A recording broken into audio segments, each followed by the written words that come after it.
The time I met Jerry Garcia one-on-one. Well, I don't know what it is about meeting your idol, but for those of you that have had the privilege, I'm sure you understand what it meant to me when out of the blue I had a one-on-one with Jerry Garcia. So to tell the story properly, I do need to give you the backstory. In 1976, I was living in the outer Sunset area of San Francisco. I was attending San Francisco State University, finally fulfilling my dream of going to film school. And I was working at a camera shop on Geary Boulevard. I think it was 5733 Geary Boulevard. At the time, I lived right around the corner in a tiny cottage, which was behind a two-story apartment building in a little courtyard. It's very convenient. I could wake up, roll out of bed, stop at the coffee shop on the corner, get an old-fashioned donut and a coffee, and then walk another half a block to my job. Had a bike, and it would take me, I don't know, half an hour to bicycle to San Francisco State. So it was a very tidy, neat little setup for me at the age of 24.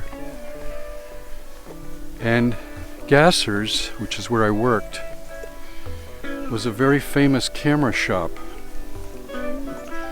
Ansel Adams was one of their biggest customers.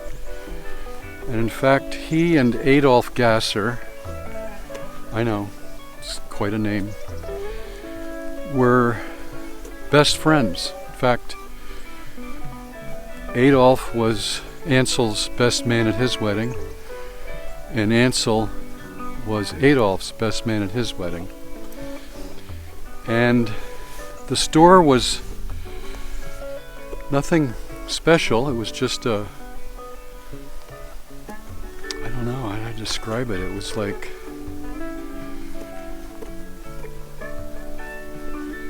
a 40 by 80 foot store,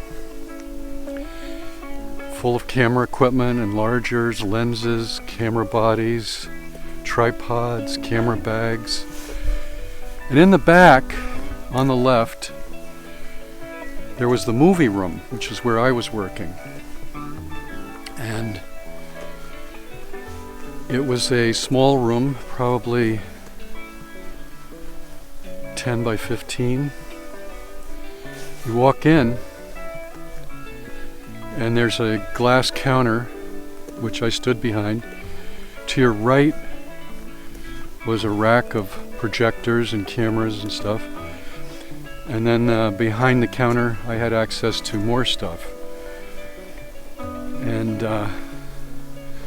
when I was in there, I couldn't really see the front of the store at all. And I would usually, it would be a surprise to me when someone walked in the door. So on this one particular day, in late June, early July 1976, the age of 24, I was in there, not sure what I was doing at the moment,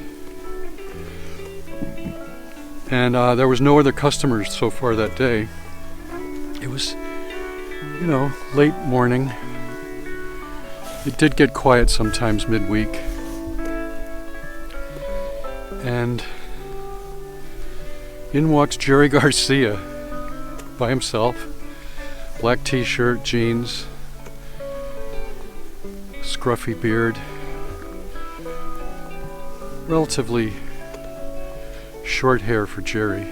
He was still pretty trim, and he was looking to buy a movie projector. So once I recovered from the shock of being face to face with Jerry Garcia and telling him what a fan I was, etc., etc., etc., We discussed various projectors, and I just remember he had a twinkle in his eye. He was very excited about movies and making films. Had a few questions, and we settled on an Elmo Super 8 sound projector, and I rang it up, and Jerry pulled out a wad of cash, and he paid out a bunch of 50s, which I counted, and he had overpaid. So I said, Jerry, this thing is $440, and you gave me 500 in 50s. You gave me 10 50s, you only need to give me 9. He's like, no, I didn't. I said, yeah. So I laid them all out, and he goes, oh, yeah, okay. Guess I did. He wasn't trying to tip me. He just didn't really care. I don't think money was that important to him. And he took the 50, grabbed his box, told me that he was going to talk to his publicist, Dennis McNally, and arrange for me to come in and shoot some film of the Grateful Dead in concert in a few weeks. They were playing at the Warwick Theater just down the road. Sure enough, I got a call from Dennis McNally, and he said, you're on the list. We're going to let you be on stage for the first song. You can go wherever you want. And that happened. I grabbed a Beaulieu 8 millimeter, Super 8 millimeter camera. It's a sexy camera. Very avant-garde looking. And there I was on stage with the Grateful Dead, roaming around the sides. Went behind the amps and shot over the amps of them in the crowd. And they played Beat It On Down, or no, Jet to the Promised Land. The poor boys on the phone on the Jet to the Promised Land. So that's how I met Jerry Garcia one-on-one. And I'll always treasure that experience. I don't know, it's hard to convey to people what that meant, but it was big, really big. Looking back now in 2023 at the life of Jerry Garcia, knowing what I know and having heard everything that's been said,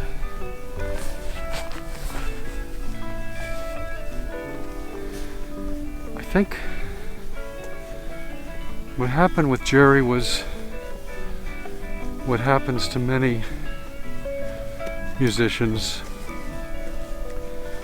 and that is that celebrity, being on the road, the wear and tear of that, not being able to really go anywhere without being recognized or hassled,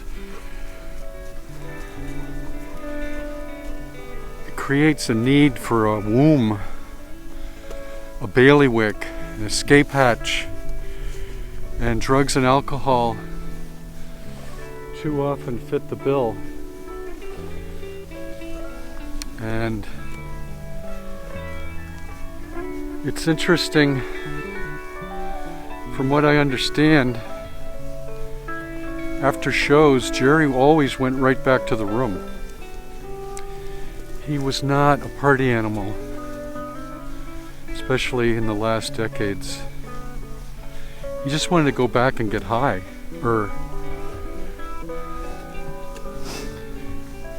so I think he was a very private man, very sensitive man, And unfortunately, the comfort that he found with the drugs cost him his life.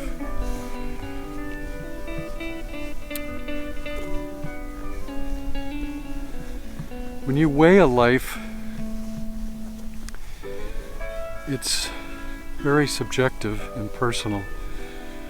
I mean, I think of my father and my stepfather. They both lived to be 94 years old. I guess my mother had a good sense of who has good genes. But both of them lived the last decades of their life doing not much. I think it's, I don't know, I think through history, the mortality for humans, if you made it past 50, that was a big deal. It's only in the last centuries with medicine and antibiotics and hygiene and all of this that people are living to be so ridiculously old, and now they're even dreaming of living forever. So how much is enough? I think that the first 50 years are pretty good. The second half, not so much. Some people, very few, plan everything just right and end up with health, wealth, and the time to enjoy it. That's kind of rare. I know a number of people that have wealth and they don't have health. I know a couple of people that have health, but they don't have wealth. There's so many people that do not much in their life. And Jerry Garcia, I believe, if you add in all of his musical work, he accomplished a lot. He'll certainly be remembered by millions and millions of people whose lives he touched. I mean, even with just the Grateful Dead, he did nearly 3,000 live shows, and he was in a host of other bands. And wouldn't be surprised if he had played over 5,000 shows. That's a lot to give.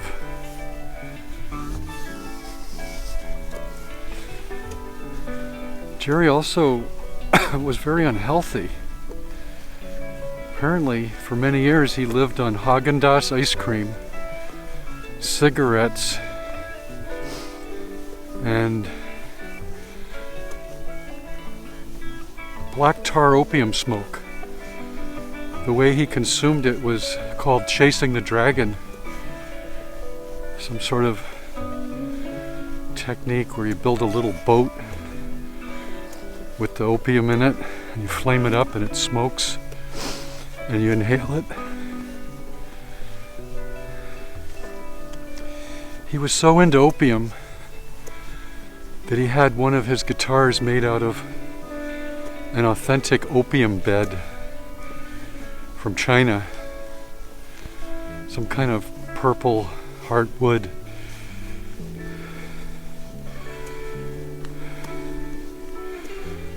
They say that when you're on opium, you can talk to the dead. You're in a fantasy world, a dream world, a world where you feel warm and safe. I'm also thinking that all of the psychedelics he did must have taken a toll, and that the heroin provided a cushion or a security blanket.